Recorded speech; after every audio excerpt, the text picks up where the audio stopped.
Hi everyone, welcome to my third edition of the Chord Ellis' Music Files. Today I've got a special guest who is a mouth organist, singer and dancer, and who is also my granddad, and he's going to play a song for us. Story of my life.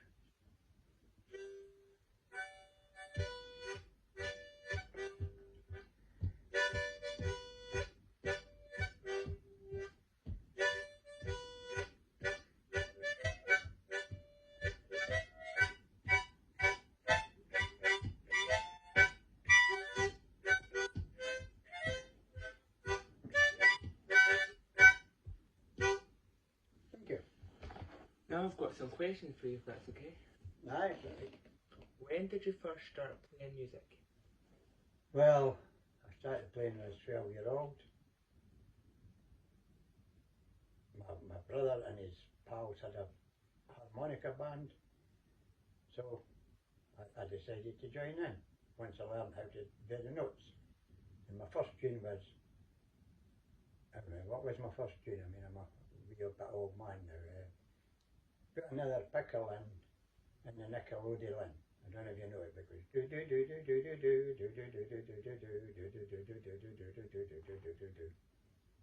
the words, because the new words did at that time. Who is your favourite singer or band when you were younger? Well, that was Bill Haley, because I wanted to learn the rock and roll, and I always danced to Bill Haley. And who is your favourite singer or band now? Oh, well, being a rock and roller, I like Elvis. Ever since I listened to Elvis, I've been all shook up. So how long have you been playing the mouth organ for? Well, I've been playing it, been able to play tunes since I was 12, 13, 14-year-old. And I used to go around the buses guising and earn money. Me and my pal that stayed up the stair, I taught him how to play. And we used to go guising and get plenty of money on the buses in Nidri. And who taught you how to play it? My big brother Jimmy. Because he had bought me a mouth organ, but it's no good if it was any kind of notes. So he taught me one or two tunes, and ever since I've been, one person asked me, do I play by ear? I says, no, I can't get a mouth organ in my ear, so I play by mouth. And people probably just, Facebook, you do a lot of dancing and singing and stuff. When did that all start? Well, that started, I won my first rock and roll competition when I was 14-year-old in Nidrimall School in Craigmillar. And the story was, I went to the Nidrimall School just to watch the competitions, and there was a young lassie that I knew standing outside with tears in her eyes, and I knew her as Margaret. You probably know her, Margaret King, well, Nidri King, Margaret King, she just died recently. And I asked her what was wrong. She says she entered in the rock and roll competition, but unfortunately her partner couldn't manage her being ill. So I do my own steps, make them up myself. So I taken her outside. Within half an hour she learnt my steps. And we went back in, and thankful to her, we won the competition. It wasn't a big competition, it wasn't big money, box of chocolates and £20, so we shared that between us. And I carried on dancing. I went to the Holiday Dance in Centre Edinburgh, and I won a competition there. Not with Margaret, obviously. And I've been rock and rolling ever since. I'm off my rocker anyway, but I started dancing as a 14-year-old. Yeah. Am I right in saying you started doing it off Facebook about 4 years ago? Well, when the pandemic started 4.5 years ago, I decided, well, my grandson, which is yourself, as you remember, he had bought me a laptop, taught me how to use it, and he taught me about Facebook, etc. So I thought, well, maybe I can entertain the people that's confined to the house, the same as I was confined to the house, and get rid of some of their depression, or maybe I depressed them, but however, ever since then, I thank my grandson Plus, I thank everybody that's been watching me and complimenting on me, and I've carried on for the last 4.5 years. Do you have any interesting hobbies outside of playing the mouth organ and dancing? Yeah, well, I write poems. I've always liked to write poems, but I think that came from my wife because she was a bit of a poet. I think she was a bit of a comedian because she married me and I'm one of her jokes.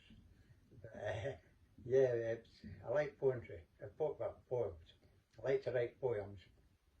I like to write history about Niddrie because I remember way far back when I was 6-year-old in the war. I was born just 20 days after the war started. And I remember the history in Niddrie. So I write sometimes on Facebook about the history in Niddrie. And I know at least 75% of people that used to stay in Niddrie, the present people's mothers and fathers and grandfathers, etc. So I like to write history about that. And I like to sing, I like to dance. I'm not very good at cracking jokes. Yeah.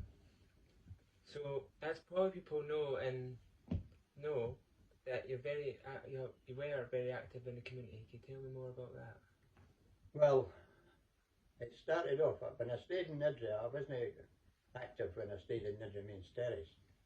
But when I moved up to Niddrie House after the houses were getting demolished, I joined a tenants group, which is Niddrie House Tenants Association, which was going to renovate the houses because the houses were like Bingham used to be, prefabricated and Orlets. So I joined the committee and I finished up as a chairperson. And then as from then, I wanted to be active in the community as the environment was a bit overgrown. So I started a voluntary garden tool library, and I managed to get funding for the council. And it wasn't just for Niddrie. I was going to Bingham, Niddrie Mill, Craig Miller, etc. delivering lawnmowers. Sometimes I cut the pensioners' grass for a small fee. I charged everybody a small fee, which was £3 an hour. But most of them only used the equipment for an hour. But unfortunately, I'd done that for 7 years on my own. But unfortunately, that capsized because McGovern House lost its funding. We were funded by the lottery. But McGovern House at Spain was a community house, and it served the people from the cradle to the grave, and it also served meals. But as I say, that the funding ran out, and we couldn't get refunded, so that had to be sold to pay our debts. And then after that, I joined Hunters Hall Co-op. My wife, unknown to me, put in for a house in Hunters Hall Co-op, so we got allocated a house there. So I joined their committee, and all through my life, for over the 50 years, I've been chairperson, vice chairperson, convener, treasurer, secretary, and I'm still active at the present moment for the tenants group. But unfortunately, the co-op had to give up their property and sell it to somebody else. So we're under new management now. But I mean, at my age, 84-year-old, I've had 50 years in the community, doing things for the community, voluntary. Yeah, I think I take that after you, because I do take the stage open mics. Mm-hmm. You've actually took part in that. I've took part in that, and I quite enjoy that. And so as far as the feedback, excuse me, the feedback I get, the community likes what you do and what your organisation does. And the thing is, years ago there used to be plenty of people active in the community, but unfortunately most of them's passed away. Yeah. And now we're hoping all the young people like yourself will do the same thing, because people enjoy music, and life's no good without music. And what you do and what I used to do, it takes a bit of depression away from the people. Yeah.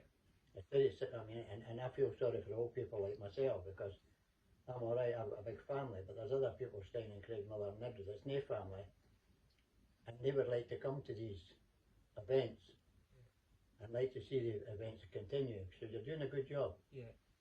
Yeah, we're hoping to do another one in the summer, so we're on social media, we're on Facebook and Instagram, so stay tuned for our next event. And my last question is, you're very active and energetic anyway. Do you mind asking how old you are? Well, I just said I'm 84 and hopefully I continue. I'm 90 anyway. But I didn't want to live to my 100 because I didn't want a letter for the king. I know that I can't read, but it doesn't make me any better getting a letter for the king because I'm used to getting debt letters. That's a joke. Yeah, thank you for letting me interview. Thank you very much. Yeah.